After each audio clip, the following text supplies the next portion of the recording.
One Piece chapter 1163 is home to one of the craziest panels I have ever seen, which I feel like I'm saying a lot these days with the release of every new One Piece chapter, kind of testament to how crazy the manga is right now.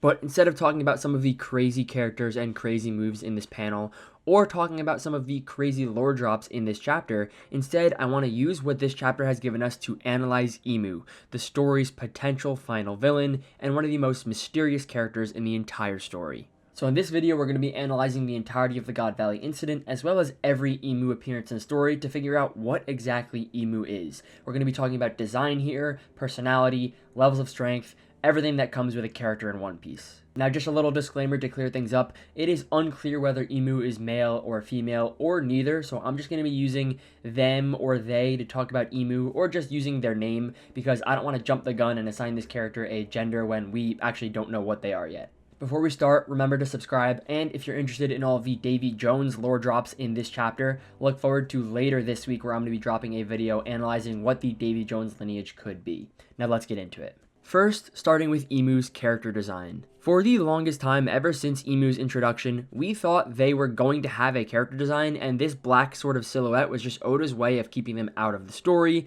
until the moment was right where he would introduce what they look like. Perhaps it'd be this big reveal where they look like a different character in the story. A lot of people suggested they were going to look exactly like Vivi because they possessed Lily's body, and that's exactly why Imu is going after Vivi, because there's this affinity for that body type and the immortality is running out. I think that is all commonly discussed things in the One Piece fandom. We don't have to delve too much into it. But the important point here is that many people thought the character design was just being hidden for the time being. But this chapter, chapter 1163, for the first time sort of changed my opinion or viewpoint on this common stance in the One Piece fandom, because Imu looks like they are actually just a black blob. Now, of course, it is possible that Oda is writing all of these scenes where Rox is chopping up Imu and all these characters are landing crazy blows on them with this silhouette still intact. That way Oda is not revealing their character design, as he's maybe saving it for the present day in Elbaf. However, if you just look at these panels, it doesn't look like these characters are slicing up a character. It looks like they're literally slicing Void into these chunks here, which leads me to believe that Imu actually isn't a silhouette and is just this shadowy figure, almost like the anti-spiral from Gurren Lagann. Now, this leads me to two different possibilities that I want to talk about with Imu's design that I think could be the case here. One is that this is a remote body, some sort of possessing or controlling of Saturn, which is why Imu is this void figure. Obviously, a character like Imu probably doesn't come down to the surface almost ever, and when they do, they'd likely prefer to be shrouded in mystery or not reveal what they are, so it's possible that whenever Imu possesses someone to come down to the surface and do the dirty work, they completely shroud themselves in this kind of veil so that they cannot be seen. So maybe Imu does have a character design, but in a scenario like this one where they're possessing Saturn, you can't see what they look like specifically, which is why when Rox is chopping up Imu, it is just void chunks. Or the second possibility I've thought up here is that because Imu is immortal, their body has sort of withered away into this void-like figure. As I'm sure many of us are aware about, in the chapter where Imu first finally spoke and we got the first lines of dialogue from the character, we learned that they refer to themselves as Mu, which they do again in this chapter, which a lot of people pointed out could be the same kanji as Void, which not only lines up with Void Sentry, but also their kind of shadowy aesthetic, so perhaps Imu refers to themselves as Mu because they literally are this void entity who, because of the immortality, no longer has a body and is kind of this celestial being. Another loose tie-in, but this could also tie in with the powers of the Gorosei and Imu. They seemingly are not like devil fruits at all, and they seem to actually be some kind of demonic figures, so this sort of void presence or figuring makes sense with their powers as well.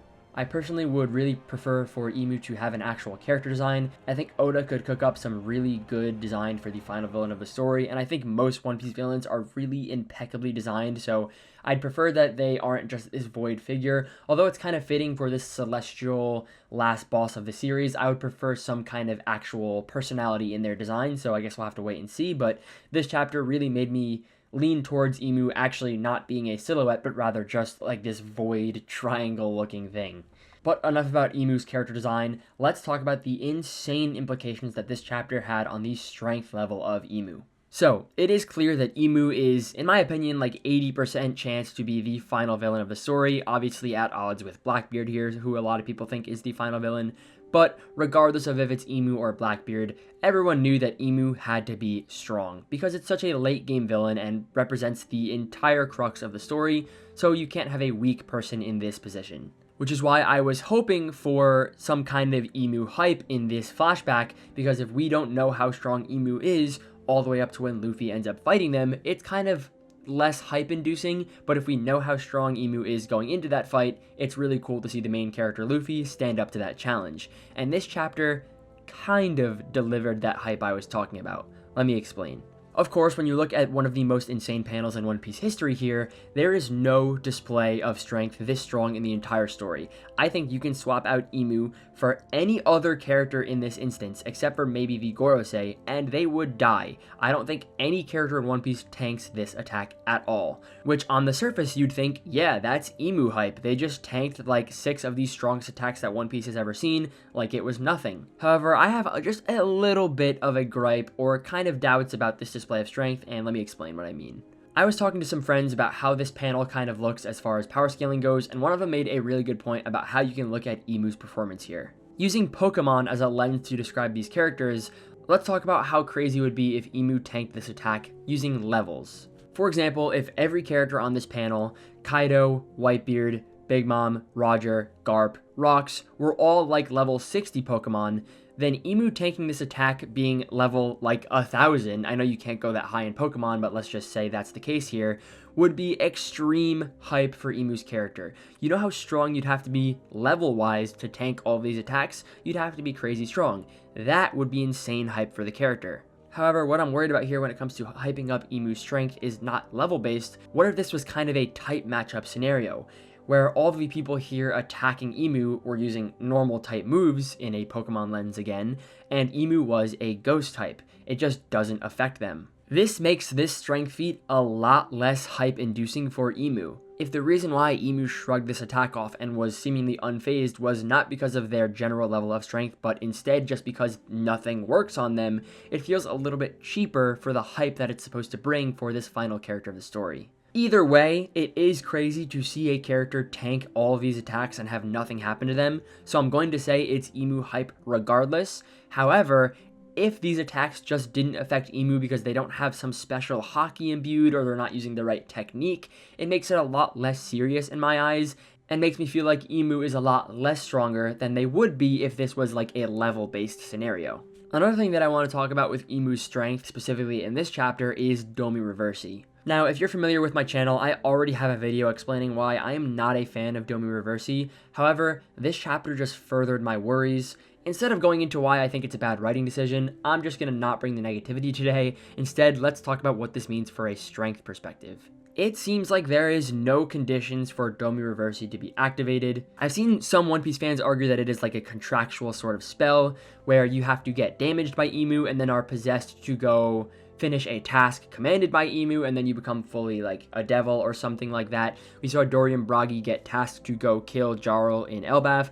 Now we're seeing Rox be tasked to go kill his family. I think that's a decent interpretation of what's happening here. However, in my opinion, because we haven't seen enough of this ability, to me this looks like Imu is just able to do it on virtually anybody. Which, again, talking about strength here, says a lot for the strength level of this character. If you can take the most powerful character introduced into the story yet, obviously I'm talking about Rox here, and just stab them once and then turn them into your minion, that is one of the most overpowered abilities in One Piece, period. Regardless of if you like it or not, which me personally, I don't like it, I think it's a bad writing choice again, just looking at it from a strength perspective, this is the strongest ability in all of One Piece. Even if there ends up being conditions, the fact that those conditions went unnoticed by us readers when it comes to the strongest character, Rox, and he got flipped just like that, there is absolutely no arguing that this ability is insanely overpowered. So, when it comes to hyping up that Imu strength that I was talking about before, this definitely does the job. Even if it's an ability I don't like, this is something that only an insanely powerful character would be capable of.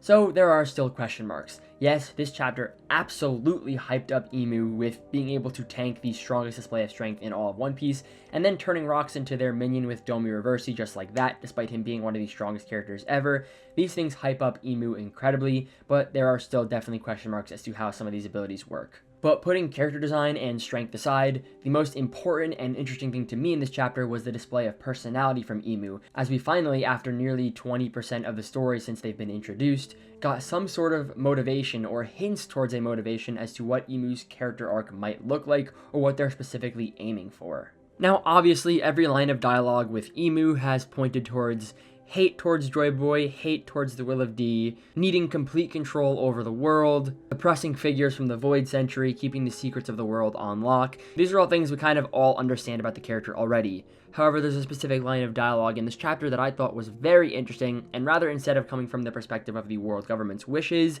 this felt like it came from the heart of this character who's going to be the last villain in One Piece, and I'm talking about when Imu says, "Mu's world is incomplete." To me, this has two major implications as for what Imu's personality or character is going to be like. The first and kind of obvious one lines up with all the previous understandings we had of the world government, and that is that Imu wants complete control over the world, so much so that it seems their actions over the last 800 years have all been an effort to craft this perfect world. As for what this perfect world is, obviously we can take some guesses, probably no existence of the Will of D, maybe even as far as no existence of civilians, which is why the world is flooding. But Oda finally came out and showed us here that Imu wants their perfect world. This is not for some greater good that they're kind of fighting for. This is not because of something that Imu wants specifically as far as materialistic objects. It just looks like Imu themselves wants a perfect world for the sake of having it, for the sake of selfishness, for the sake of their childish personality. And I actually think this foils extremely well with Luffy, because as we know,